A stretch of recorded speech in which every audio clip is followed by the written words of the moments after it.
नमस्कार दोस्तों, बहुत बहुत स्वागत है आपका मासाब ऑनलाइन के डिजिटल प्लेटफॉर्म पे, जहां हम सभी एग्जाम को फोकस करते हुए इंडियन ज्योग्राफी को पढ़ रहे हैं। हमारी जो पिछली क्लास रही दोस्तों, वो उत्तर भारत के विशाल मैदान के मुख्यतः परिचय के बारे में हमने बात की थी।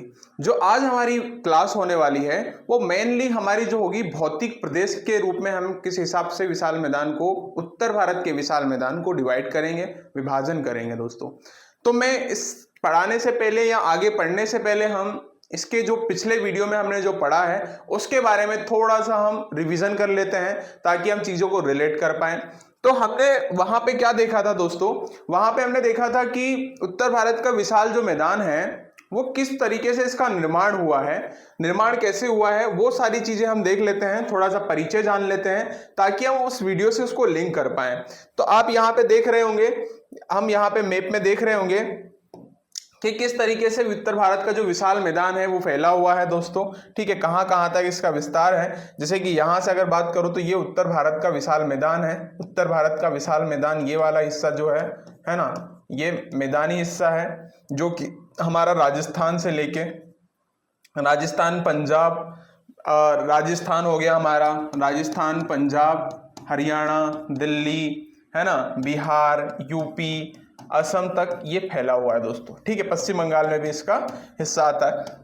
तो ये इतने स्टेट में फैला हुआ है और उसके साथ साथ 7 लाख वर्ग किलोमीटर में इसका विस्तार है। एरिया कितना है? 7 लाख वर्ग किलोमीटर है।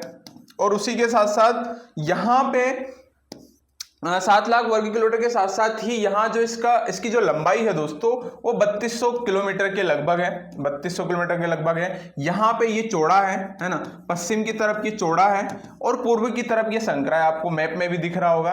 तो ये सारी चीजें हमने देखी। अब अगर हम इसके निर्माण की अगर हम बात करें दोस्तों, तो इसका निर्माण कैसे हुआ है ना, जैसे कि मैंने पहले भी वीडियो में आपको बताया कि ये हमारा हिमालयी क्षेत्र है और यहाँ से जो हमारा यहाँ से जो क्षेत्र आता है, यहाँ से अगर मैं बात करूं, ये वाले क्षेत्र में मैदान का निर्माण हुआ है। और ये वाला जो हिस्सा है दोस्तों, ये वाला जो हिस्सा है ये प्रायद्वीप भारत का क्षेत्र है और ये वाला जो हिस्सा है दोस्तों ये तिब्बत का पठार है। ठीक है, बार बार हम बना के मैप इसलिए पढ़ रहे हैं ताकि चीज़ें हमें क्लियर रहे। ये प्रायद्वीप भारत का हिस्सा है ना, प्रायद्वीप भारत का हिस्सा है। और ये वाला जो है हमारा हिमालय क्षेत्र है। तो यहाँ से क्या है, हिमालय पर्वत श्रृंखला है। यहाँ से कई सारी जो नदी आती है दोस्तों वो अपने साथ कई सारे अवसाद लेके आती है ना, अवसाद लेके आती है। और जो अवसाद है दोस्तों, अवसाद जो है यहाँ आके जमा हो जाते हैं। ठीक है, यहाँ आके वो क्या हो जाते हैं, जमा हो जाते हैं। तो यहाँ पे जो जमा होने के साथ ये जो मैदान है इसका निर्माण होता है। इसी को हम उत्तर का विशाल मैदान के नाम से ही जानते हैं दोस्तों। ठीक है, ये ही जो एरिया है हमारा उत्तर का विशाल मैदान कहलाता है। ऐसा नहीं कि नदियाँ इधर से आ रही होती है, नदियाँ यहाँ से भी आती है। अगर हम देखें, हमने पढ़ा था कि नदियां इधर से भी आती हैं और नदियां यहाँ भी जाती है। तो प्रायद्वीप भारत की जो नदियां मुख्यतः इधर नॉर्थ की तरफ, पूर्वी घाट की तरफ बहती है, लेकिन कुछ नदियां जैसे कि चंबल, सोन, कैन, ये जो नदी है वो विशाल मैदान की तरफ भी जाती है। ठीक है, तो यहाँ हमने देखा था कि अवसाद निक्षेपण से इसका निर्माण हुआ है ना, निक्षेपण के द्वारा इसका निर्माण हुआ है, निक्षेपण के द्वारा निर्माण हुआ है इसका, है ना। और इस मैदान निक्षेपण व अवसाद के द्वारा इसका निर्माण हुआ है। और इस मैदान को जो है गंगा ब्रह्मपुत्र या सिंधु गंगा ब्रह्मपुत्र का मैदान भी कहते हैं। ठीक है, सिंधु गंगा ब्रह्मपुत्र का मैदान भी इसको कहते हैं। तो ये हमने पुराने वीडियो में हमने देखा था, इसको अच्छे से समझा था। अगर आपने वो वीडियो नहीं देखा है तो आप वीडियो जाके आप प्लीज उसको देखिए। ठीक है, आज जो हमारा वीडियो होने वाला है दोस्तों वो हमारा मेनली जो होगा वो आज हम बात करेंगे किस हिसाब से भौतिक प्रदेश का निर्माण हुआ है। ठीक है, ठीक, तो उसको हम पहले एक बार समझ लेते हैं, फिर उसको हम स्लाइड में देख लेंगे तो किस हिसाब से उसका निर्माण हुआ है भौतिक प्रदेश। तो उसको किस किस नाम से जानते हैं वो भी हम देखेंगे। सबसे पहले देखिए, यहां पे आज हम देखने वाले हैं भौतिक प्रदेश। उसको देखो, भौतिक प्रदेश के नाम से जानते हैं। एक पहली बात तो ये भौतिक प्रदेश, भौतिक प्रदेश उत्तर दक्षिण विस्तार, है ना। और क्या क्या बोल सकते हैं, उचावच,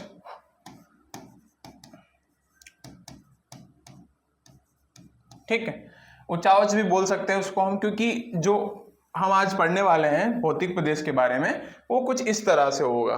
ठीक है, तो इसमें हम देखते हैं कि क्या क्या उसमें होने वाला है। सबसे पहले अगर हम देखें तो यहां से हम हिमालय पर्वत है, ये वाला हमारा हिस्सा, ठीक है, ये वाला जो हिस्सा है हिमालय पर्वत का भाग है, ठीक, ये इस तरीके से यहां पे ये हिमालय है,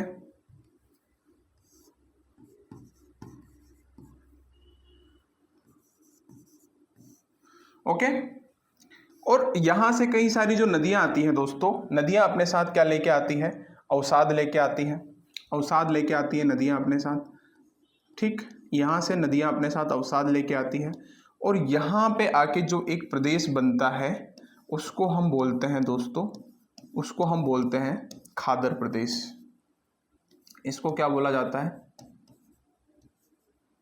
सॉरी खादर प्रदेश नहीं, बाय फोल्ड, इसको हम अगर देखो, इसको हम 4 हिस्सों में बांटेंगे, खादर प्रदेश, इसको हम बोलते हैं भाबर प्रदेश, ठीक है, भाबर प्रदेश, ठीक है, क्योंकि नाम ऐसे हैं उनके कि आप कंफ्यूज हो सकते हैं, ठीक है, तो इसको जरा सावधानी से पढ़ना है।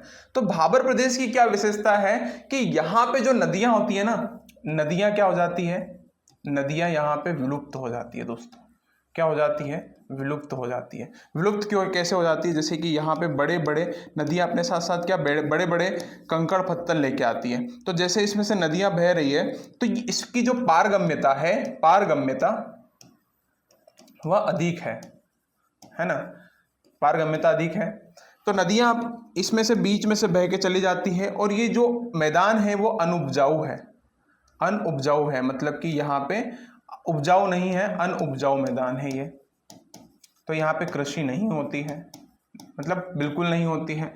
यहाँ छोटी जो बड़ी नदियां हैं और यहाँ के जो कंकड़ पत्थर है वो बड़े बड़े हैं, कंकड़ पत्थर जो है वो आकार में क्या है, बड़े हैं, ठीक है, तो यहाँ जो नदियां आती है वो अपने साथ कुछ अवसाद यहीं छोड़ देती है। फिर उसके बाद अगर हम आगे चलें, अरे पूरा इरेज हो गया, चलो फिर से करते हैं, इसको फिर से बना लेते हैं अपन, फिर से बनाना पड़ेगा।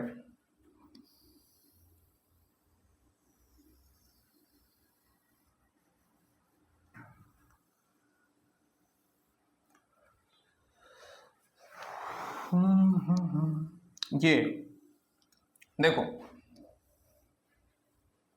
यहां से ये हमारा नदियां आ रही है, ठीक है, नदियां यहां से आ रही है प्रवाहित होकर, ठीक, तो यहाँ का जो क्षेत्र है दोस्तों, ये वाला जो क्षेत्र है, ये वाला हमारा भाबर प्रदेश कहलाता है, भाबर प्रदेश, ठीक है, ये भाबर प्रदेश है।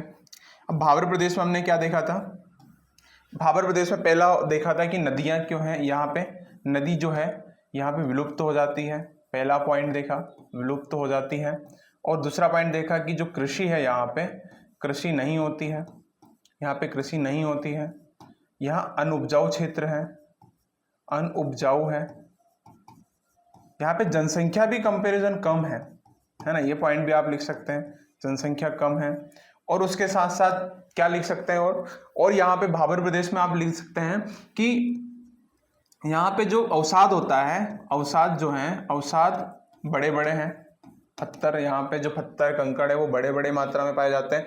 अब जैसे कि यहाँ से जो नदियाँ आई हैं वो यहाँ अपना अवसाद छोड़ दिया, कुछ अपने साथ जो भारी मात्रा में भार लाई थी वो यहाँ छोड़ दिया, अब कुछ भार जो है दोस्तों वो यहाँ पे आके छोड़ती है, ठीक है, कुछ जो भार है वो यहाँ पे आके छोड़ती है इस वाले एरिया में, तो इस वाले जो एरिया को हम बोलते हैं तराई प्रदेश।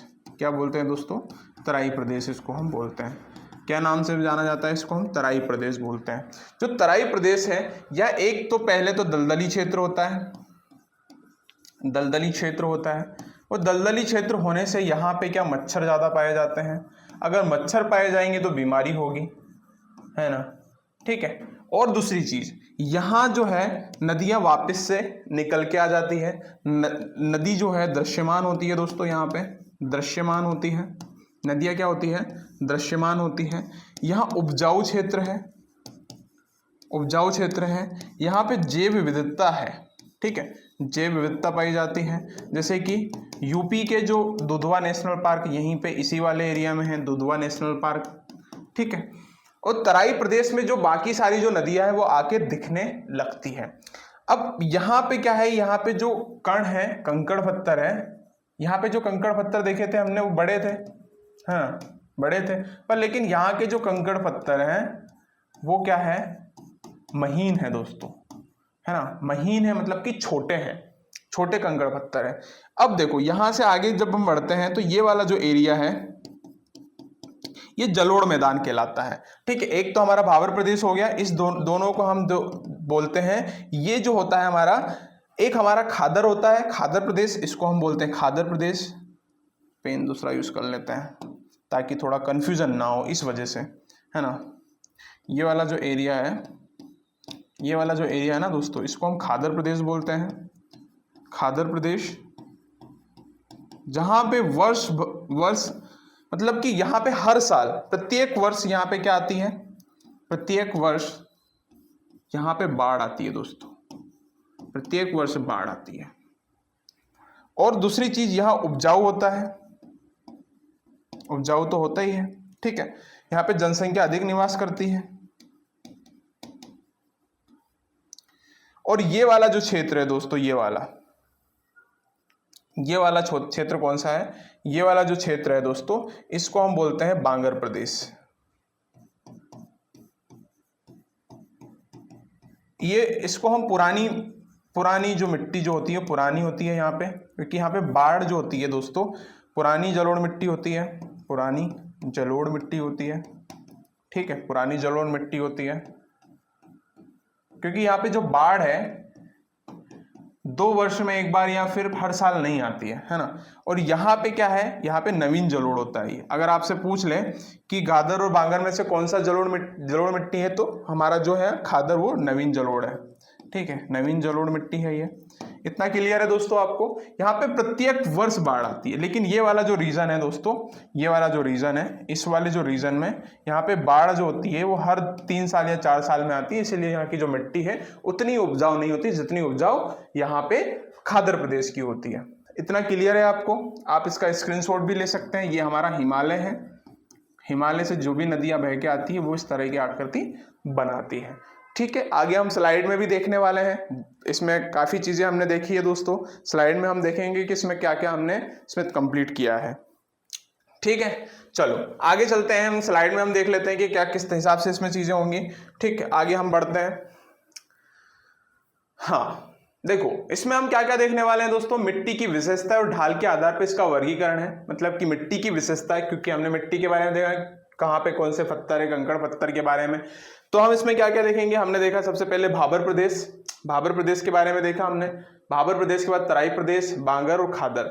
रेह जो होता है दोस्तों, रेह के बारे में भी देखेंगे कि रेह क्या होता है। मैं थोड़ा सा आपको इंट्रो बता देता हूं कि अगर मिट्टी है ना, मिट्टी जैसे है, मिट्टी की जो परत होती है, जैसे कि यहाँ पे अगर मिट्टी है ये, तो मिट्टी पे जो सफेद परत हो जाती है ना, सफेद परत चढ़ जाती है, यहाँ पे सफेद परत आ जाएगी मिट्टी के ऊपर, तो उसको रेह बोला जाता है। क्या बोला जाता है, रेह बोला जाता है। और भूड़ क्या होता है कि अगर यहाँ पे ये मिट्टी है, हम सपोज कर लिया ये, और यहाँ पे उपजाऊ मिट्टी है ये, है ना, किस तरह की मिट्टी है, ये उपजाऊ मिट्टी है, तो उपजाऊ मिट्टी का जो अपर्दन हो जाता है, तो अपर्दन से भी एक तरह का भूड़ का निर्माण होता है। भूड़ या भूर उसको हम बोल सकते हैं, है ना, भूर और भूड़ उसको हम बोल सकते हैं। डेल्टाई मिट्टी जो होती है, जो हमने देखा था कि जो खादर प्रदेश होता है उसी को हम डेल्टाई मिट्टी भी बोलते हैं।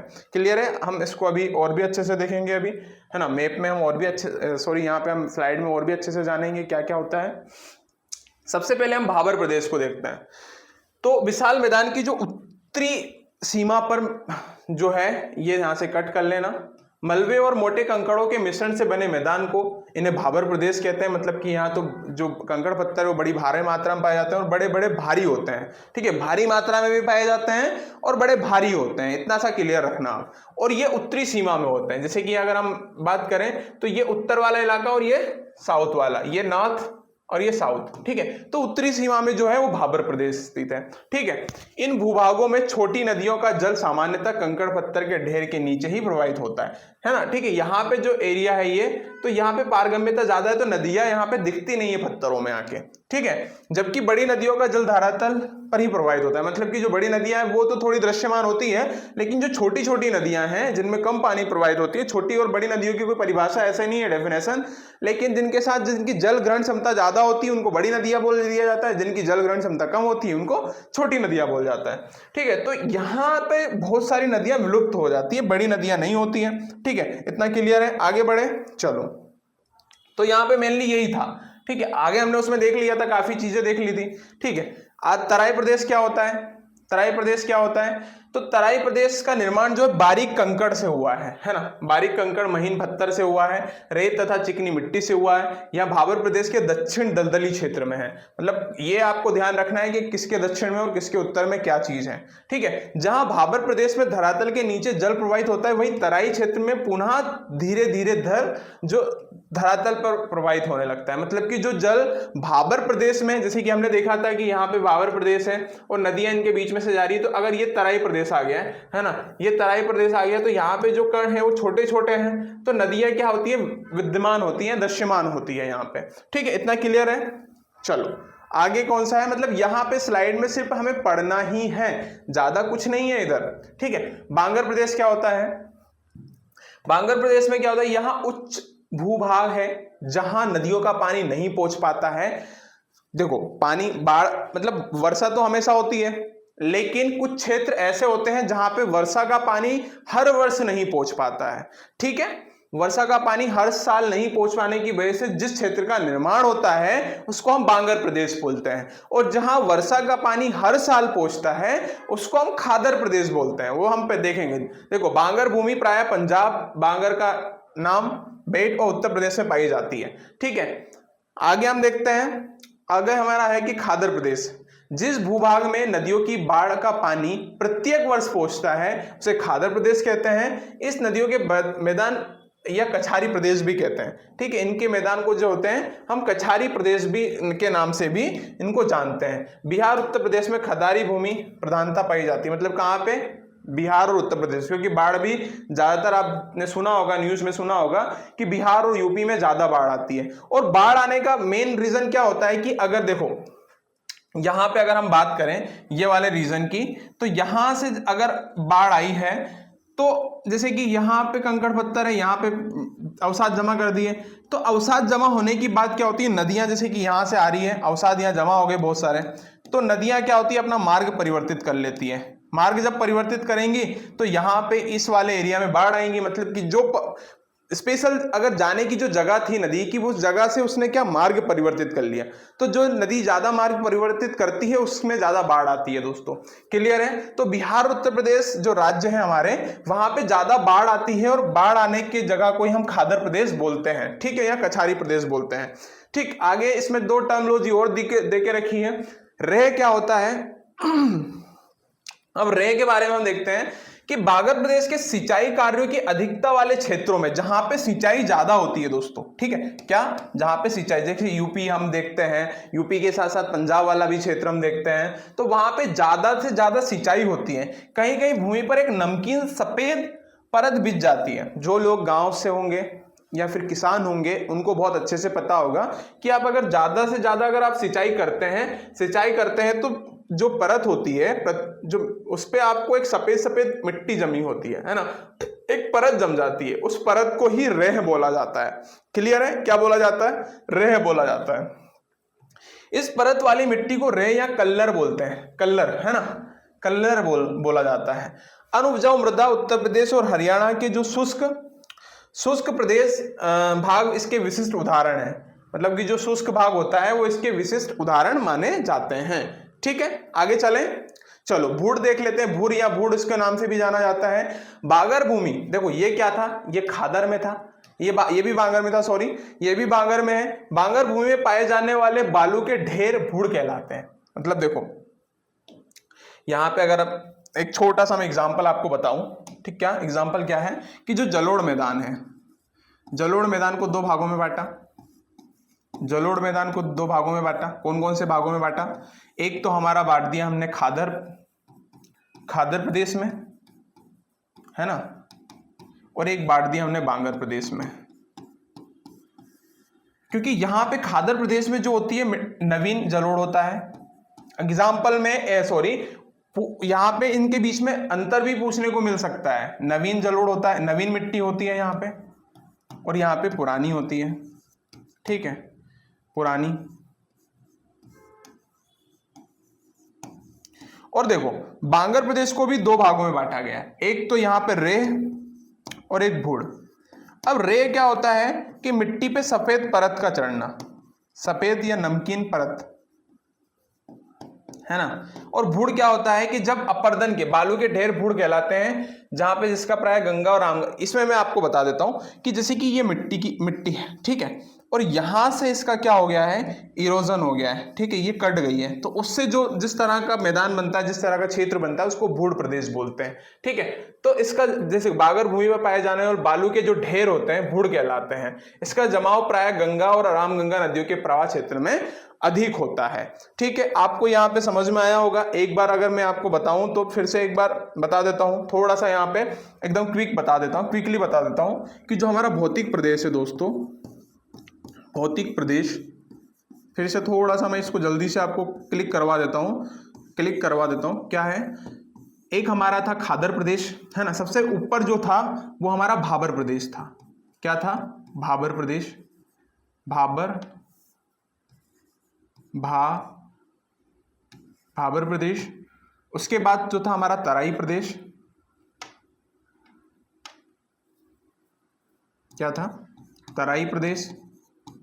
उसके बाद कौन सा है, खादर प्रदेश, और हमारा लास्ट का बांगर प्रदेश, है ना। सबसे ऊपर जो भाबर प्रदेश था, नदियां यहाँ पे विलुप्त हो जाती है ना, नदियां क्या हो जाती है, यहाँ पे विलुप्त हो जाती है, और ये अनुपजाऊ है ये, है ना। यहाँ पे कृषि तो होगी नहीं, अनुपजाऊ है तो। यहाँ पे और क्या है, इसका जो निर्माण है, निर्माण जो है बड़े बड़े पत्थरों से हुआ है, बड़े बड़े कंकड़ पत्थर से हुआ है। ठीक है, अब जो तराई प्रदेश है, तराई प्रदेश में क्या होगा कि नदियां दृश्यमान होती है, जैव विविधता पाई जाती है। जैसे ही दुधवा नेशनल पार्क जो है इसी के तराई प्रदेश में ही है, जो कि यूपी में है ना। नेशनल पार्क जो है वो यही है। ठीक है, और यहाँ पे क्या है, ये उपजाऊ मैदान भी है यहाँ पे। और दूसरी चीज है, यहाँ पे क्या है, यहाँ पे दलदली भूमि है, और दलदली भूमि होने के साथ यहाँ पे मच्छर भी है। मच्छर होंगे तो बीमारी होंगी। ठीक है, इतनी चीजें क्लियर है। खादर प्रदेश जो होता है, प्रत्येक वर्ष यहाँ पे बाढ़ आती है, प्रत्येक वर्ष बाढ़ का पानी पहुंचता है दोस्तों, यहाँ पे बाढ़ का पानी पहुंचता है। तो वो क्या होती है, नवीन मिट्टी होती है, और ये क्या होती है, उपजाऊ होती है। क्लियर है। यहाँ पे बाढ़ का पानी प्रत्येक वर्ष नहीं पहुंचता है, प्रत्येक वर्ष नहीं पहुंचता है। और दूसरी चीज क्या है कि यहाँ जमीन से उठा हुआ भाग होता है ना, ये भी तो आप लिख सकते हैं, जमीन से उठा हुआ भाग होता है, ऊंचाई पर होता है, उठा हुआ।